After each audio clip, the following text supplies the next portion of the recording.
नमस्कार साथियों, मैं BL लूडी लैब असिस्टेंट सेलेक्टेड आप सभी का मेरे इस YouTube चैनल पे स्वागत करता हूं।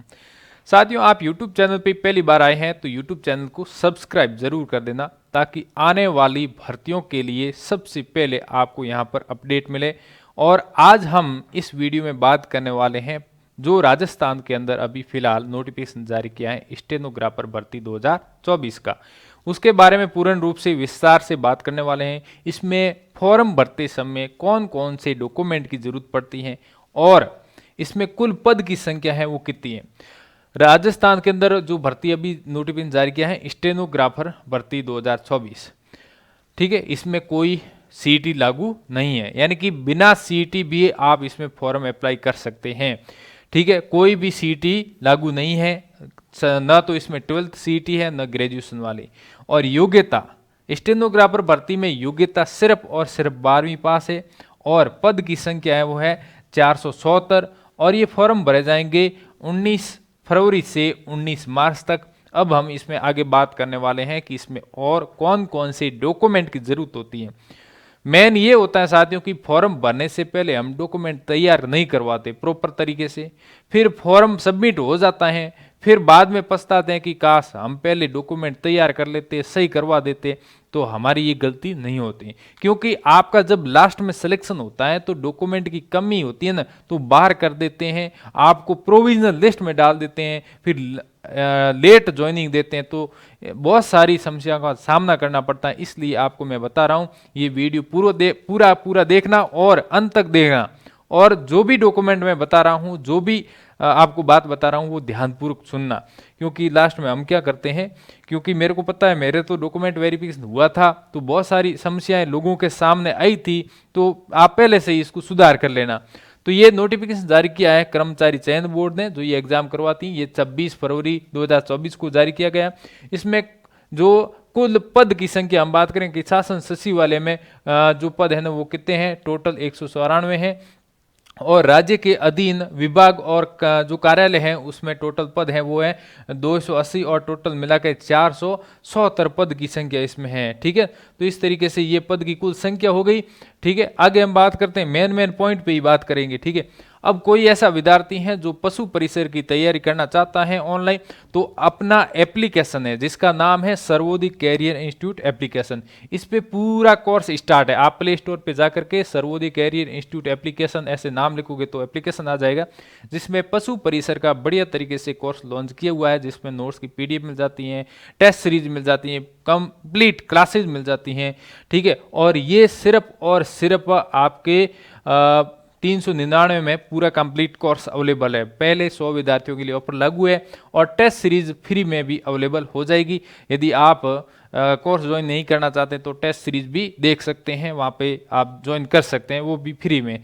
ठीक है, और मेरे से आप कांटेक्ट करना चाहते हैं तो ये मोबाइल नंबर है, आप इस पर कांटेक्ट कर सकें, लेकिन आप कॉल मत करना, व्हाट्सएप मैसेज करना।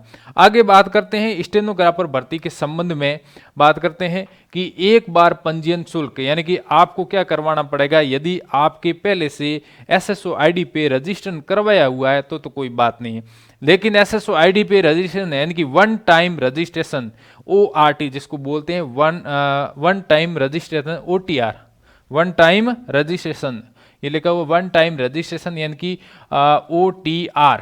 ठीक है, ये OTR एक बार करवाना है, दोबारा आप फॉर्म कोई भी भरते हो तो कोई भी फीस नहीं लगती है, यानी कि एक बार जब OTR करवाओगे तो फीस लगेगी, उसके बाद में फीस नहीं लगेगी। आपने पशु परिसर भर्ती का पहले फॉर्म भरा तो अभी फीस इसमें नहीं लगेगी। ठीक है, उसके बाद में हम बात करते हैं आगे, और देखो वेतनमान है इसमें लेवल 10 के आधार पर इसमें वेतन मिलता है। ठीक है, आगे इसमें और बात करते हैं कि पात्रता योग्यता क्या है। ठीक है, एलिजिबिलिटी क्या है और योग्यता क्या है। इसमें मेन योग्यता है आपके कौन सी, 12वीं पास होनी चाहिए। क्या होनी चाहिए भाई, 12वीं पास होनी चाहिए, यानी कि सीनियर सेकेंडरी। ठीक है, कोई भी बोर्ड से हो सकती है। दूसरा है इसमें O लेवल, या फिर इसमें जो अपने ये कंप्यूटर के कुछ कोर्स होते हैं जो यहाँ पर नाम वगैरह लिखे हुए, कंप्यूटर से संबंधित ये कोर्स डिग्री होनी चाहिए। ठीक है, कोई भी इसमें से कोई भी एक कंप्यूटर कोर्स होना चाहिए।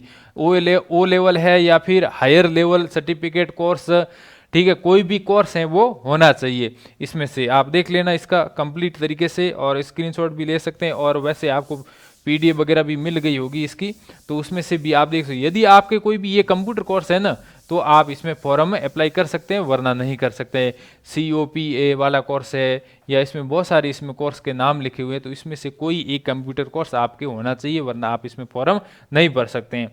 आगे हम बात करते हैं कि कौन कौन से डॉक्यूमेंट की जरूरत पड़ती है। सबसे पहले मैं आपको बता दूं कि जाति प्रमाण पत्र है वो नवीनतम होना चाहिए, ठीक है। कास्ट सर्टिफिकेट आपका नवीनतम होना चाहिए, ठीक है। अब मैं आपको बता दूं कि आप यदि EWS से या फिर OBC से हैं, तो आप कम से कम यदि आपका 1 साल से ज़्यादा का पुराना है ना, तो आप इसको अपडेट करवा लेना समय पर।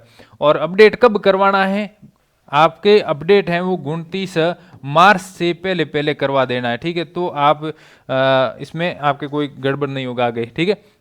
वैसे SC ST है और अपने जनरल वाले हैं, उनकी ज़रूरत नहीं पड़ती है। मूल निवास आपके पास होना चाहिए, और मार्कशीट है वो आपके 10वीं की है, 12वीं की है वो होनी चाहिए, और ग्रेजुएशन की है तो चलेगी, नहीं है तो कोई बात नहीं, क्योंकि भर्ती है वो सिर्फ और सिर्फ 12वीं पास की है।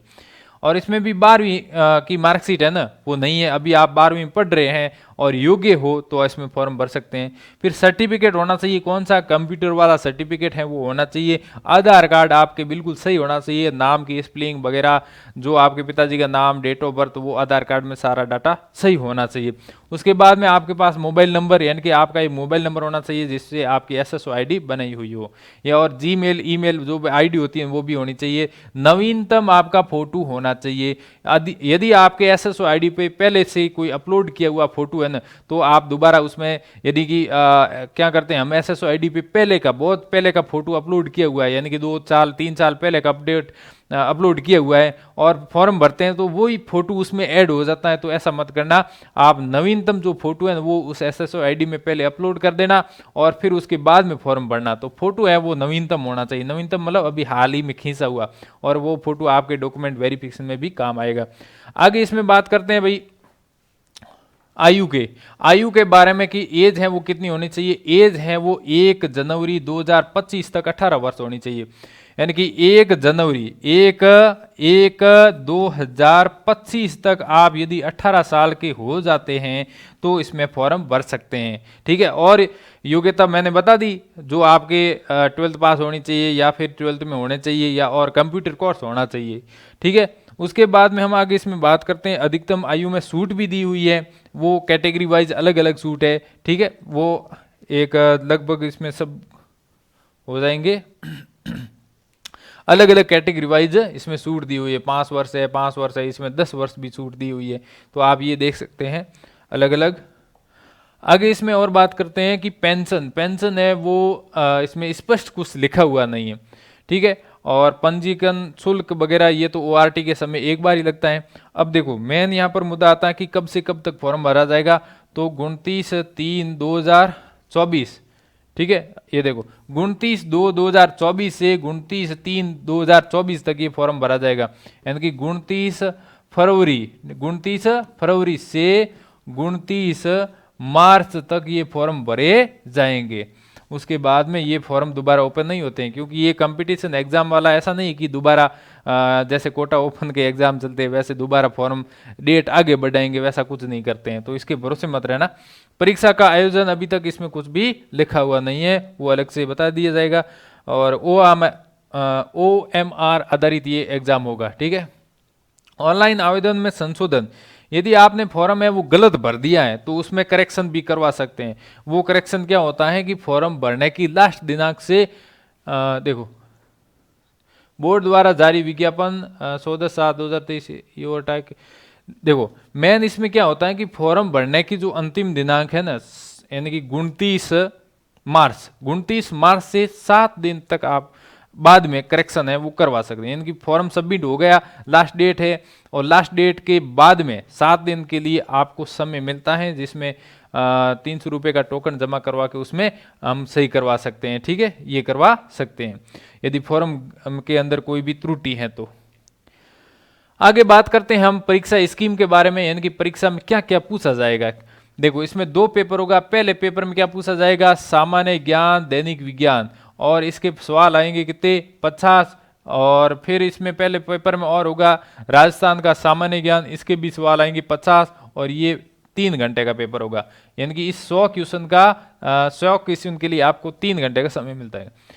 उसके बाद बात करते हैं हिंदी और अंग्रेजी का। ये पेपर होगा सेकंड, यानी कि दूसरा पेपर भी 3 घंटे का होगा, जिसमें 50 क्वेश्चन हिंदी के आएंगे और 50 क्वेश्चन अंग्रेजी के आएंगे। ठीक है, अभ्यर्थी फिर निम्नलिखित दोनों प्रश्न पत्र में से कोई एक विकल्प चुन सकता है। यानी कि इन दोनों में से हिंदी या इंग्लिश टाइपिंग आनी चाहिए आपको।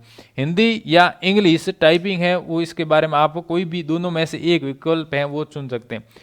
पहले पेपर में आपके मान लो 40% नंबर नहीं आए तो सेकंड पेपर आपके जांच भी नहीं होगा, यानी कि चेक भी नहीं होगा।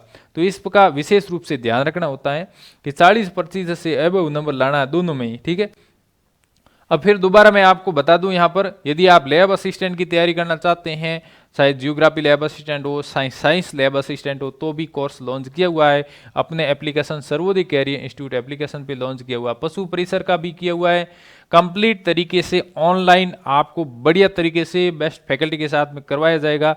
ये कंप्लीट कोर्स 399 में, जिसमें टेस्ट सीरीज फ्री रहेगी, आपको क्लास की वीडियो नोट्स की PDF टेस्ट सीरीज भी मिल जाएगी। और जो इसके अंदर पशु परिसर भर्ती है ना, इसके अंदर पशु परिसर का एक मतलब अलग से भाग बनाया हुआ है, जिसमें से 45 क्वेश्चन आएंगे। उसका कंप्लीट NCERT और राजस्थान बोर्ड की बुक्स आधारित एक कंप्लीट आपको PDF है वो भी अवेलेबल करवा दूंगा, जो आप प्रिंट भी करवा लेना। ठीक है, तो इतनी हेल्प कर सकते हैं हम आपके लिए। वैसे कोई अवेलेबल नहीं करवाते हैं, लेकिन फिर भी आपके लिए तैयार की तो आपको अवेलेबल करवा देंगे। फिर बात करने की पेपर फेस्ट में, ये पूर्ण तरीके से विस्तार से बताया हुआ है कि किस में मतलब कौन कौन से टॉपिक है वगैरह, ये सारे के सारा आप स्क्रीनशॉट ले सकते हैं। ये सिलेबस के बारे में, यानी कि पूरा का पूरा सिलेबस दिया हुआ है।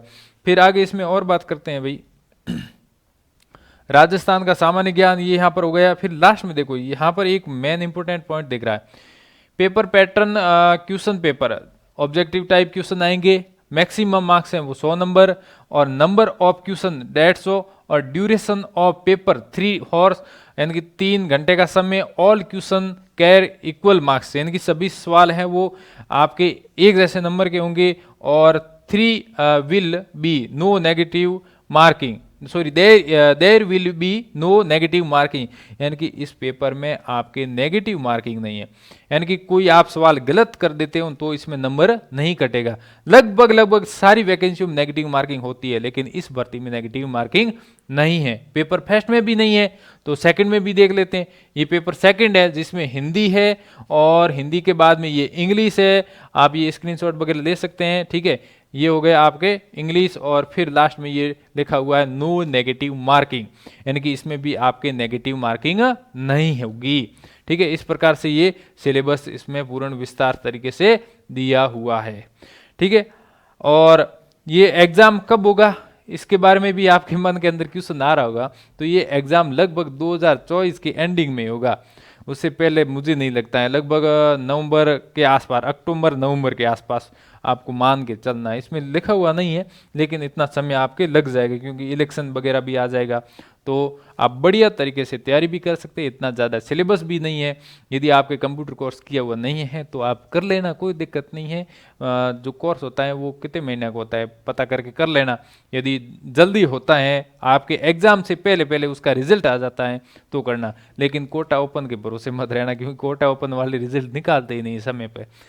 ठीक है, तो इस प्रकार से थैंक यू, धन्यवाद। और आपको ज़्यादा कुछ जानकारी चाहिए तो कमेंट बॉक्स में कमेंट करना। इस वीडियो को ज़्यादा से ज़्यादा अपने साथियों के साथ में शेयर भी करना। थैंक यू, धन्यवाद, जय हिंद।